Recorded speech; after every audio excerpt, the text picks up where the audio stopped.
si vous êtes élu premier ministre, Paul Saint-Pierre Plamondon, et vous êtes majoritaire, il y aura un référendum avant 2030. Pour vous, c'est clair. Oui, donc c'est une consultation, on pose une question.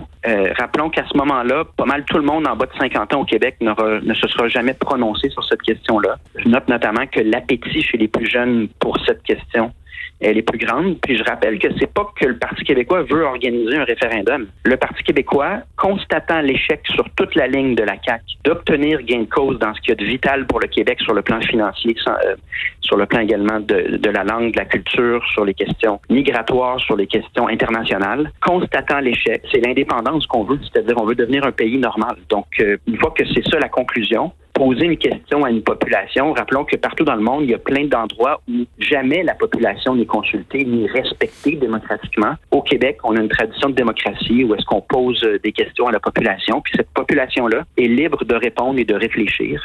Ça fait partie de notre tradition démocratique. Et donc, nous, ce qu'on pense, c'est que l'indépendance est nécessaire, car sinon, on n'a pas d'avenir ni sur le plan linguistique, ni culturel, ni sur le plan financier. Et le déclin, il n'est pas subtil là, depuis quelques années. Le fait que le Canada se bâtisse sans nous, sans le Québec, sans respect pour la volonté démocratique du Québec, c'est évident. Donc, il faut avoir la cohérence et le courage de donner la réponse qui s'impose à ce moment-là.